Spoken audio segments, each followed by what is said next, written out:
Hello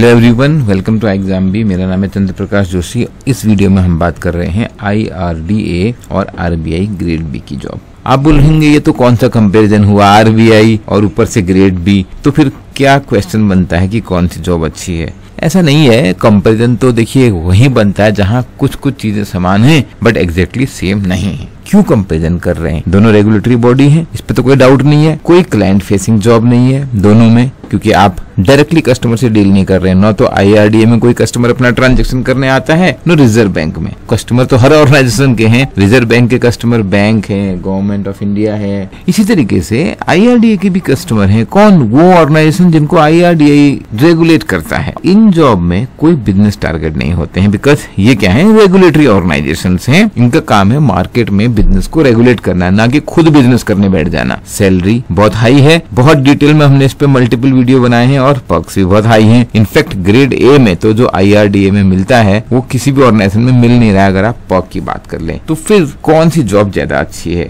ये चीजें तो कॉमन थी। अब डिफरेंस की बात करते हैं। RBI में ऑफ कोर्स प्रेस्टीज है, रेपुटेशन है। अगर आप RBI में जॉब करते हो, किसी को बताना तो नहीं पड़ेगा कि आप कहाँ नौकरी करते हो। IRDA का तो फुल फॉर्म नहीं पता लोगों को। आप जो वीडियो देख रहे हैं, मैं बता रहा हूँ, उसमें से 30% लोग IRDA का फुल फॉर्म नहीं बता पाएंगे। आप खुद सोच के देखो, रेपुटेशन मैटर करती है। अभी हमें ऐसा लगता है कि केवल सैलरी मैटर करती है। As you will grow in the career you will realise कि जो प्रेस्टीज है, जहां आप काम करते हैं, उस ऑर्गेनाइजेशन की नाम की भी बहुत वेटेज है। लोग बड़े प्राउडली बोलते हैं, चाहे प्राइवेट सेक्टर में भी। मैं गूगल में काम करता हूँ, मैं एप्पल में काम करता हूँ, ऐसे ही मैं भारत सरकार में काम करता हूँ या RBI में काम करता हूँ। IRDA या NABARD लोगों को पता नहीं होता है सैलरी, क्योंकि ये ग्रेड बी है। ग्रेड बी होने की वजह से सैलरी ज्यादा होगी, अदरवाइज पर्क्स तो IRDA में जबरदस्त है। ऑल इंडिया ट्रांसफर, अब ये पॉइंट अगर आप देखें, यहाँ पर है नो ट्रांसफर, यहाँ पर है ऑल इंडिया पोस्टिंग, क्योंकि RBI के करीब 30 ऑफिस हैं, मोस्टली स्टेट कैपिटल में है, कोई रूरल पोस्टिंग नहीं है। बट हर 5 साल में आपका हो गया ट्रांसफर। बॉम्बे में ज्यादा रुक सकते हो, करीब 12-13 साल रुक जाते हैं, लेकिन कई लोगों को पसंद ही नहीं है ऑल इंडिया जाना। एक सिग्निफिकेंट डिफरेंस क्या है? रेगुलेटर तो है, लेकिन RBI साथ में सेंट्रल बैंकिंग का फंक्शन है, जो बहुत यूनिक है, जिससे आपको यहाँ पे ना ऑपरेशंस रिलेटेड काम भी करने पड़ जाते हैं। क्योंकि सेंट्रल बैंकिंग कौन करेगा? तो RBI करेगा। वो आपको ऑपरेशंस भी काम करना है, टीम मैनेज करनी है, करेंसी नोट्स का जो मैनेजमेंट करना है, वो काम बहुत यूनिक है यहाँ पे। तो आप केवल रेगुलेशन नहीं बोल सकते। रेगुलेशन कर रहा है RBI बैंकिंग सिस्टम का, पेमेंट सिस्टम का, लेकिन काम कर रहा है देश के केंद्रीय बैंक के रूप में। ये एक्सपीरियंस डिफरेंट है। तो इसी वजह से RBI में एक तो बहुत बड़ा रेगुलेटर है, मल्टीपल टास्क है RBI के पास, और दूसरा सेंट्रल बैंकिंग का काम भी है। बहुत पुराना ऑर्गेनाइजेशन है। अगर स्टाफ की बात करें, यहाँ पर है 13,000, तो आप समझ सकते हैं multiple department, multiple office, diverse role करने को मिलेंगे आपको। अब यहाँ देखो, आप 250 का स्टाफ है, वो भी जब आप पहुंच जाओगे, मैं मान के चल रहा हूँ,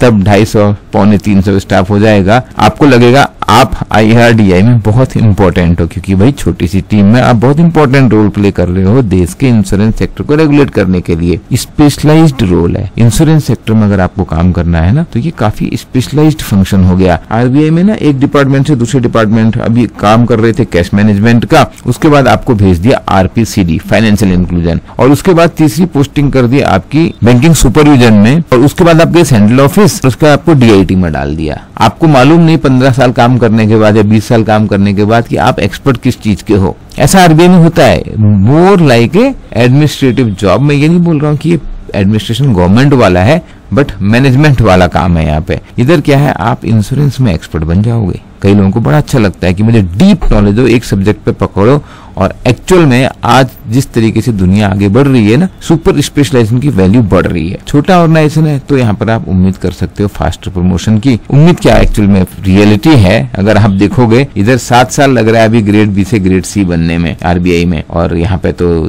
3-3 साल में लोग ग्रेड बी बन जाएंगे। उसके बाद कैसे ऑर्गेनाइजेशन ग्रो करते हैं, उस हिसाब से आगे बढ़ेंगे। वर्क प्रेशर RBI से तो यहाँ पे मैं कम मानूंगा। किसी एक डेस्क पे पर्टिकुलरली आपको हो सकता है, but as an organisation RBI के पास ज्यादा रिस्पॉन्सिबिलिटी है। सिस्टम प्रोसेस स्ट्रीमलाइन हो रखे हैं। कई सारे डिपार्टमेंट में आपको ऑपरेशंस में काम करना पड़ता है। RBI में एज सच कोई बहुत ग्रेट वर्क प्रेशर नहीं है, मे बी एक्सेप्शनली किसी डेस्क पे हो जाएगा। Otherwise RBI is a very good work life balance, और यहाँ पे तो उससे भी बेटर है। हैदराबाद रहना है, ट्रांसफर नहीं चाहिए, तो भाई IRDA बेस्ट अपॉर्चुनिटी है। अब आप बताओ मुझे कंपैरिजन हुआ कि नहीं।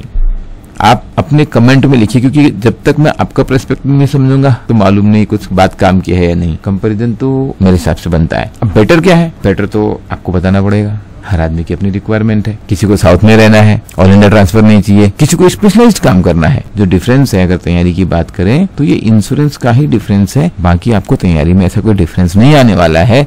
मैं हमेशा एडवाइस करता हूँ कि ये जो रेगुलेटरी बॉडी एग्जाम है इनकी तैयारी एक साथ में करो। अगर आप मेरे से पूछोगे भाई क्या बेस्ट है, जहाँ अपॉर्चुनिटी मिलती है वो बेस्ट है। जिस दिन आपके पास 2 सिलेक्शन हो जाएंगे इनमें, आप हमको बात करना, 1-on-1 मीटिंग कर लेंगे कौन सा आपके लिए बढ़िया रहेगा और उस दिन आप चूज कर लेना। Right now first identify your potential, जम के तैयारी करो। IRDA के लिए भी आपके पास टाइम है। I wish you all the best. अगर वीडियो अच्छा लगा प्लीज लाइक कीजिए, शेयर कीजिए और चैनल को सब्सक्राइब कीजिए।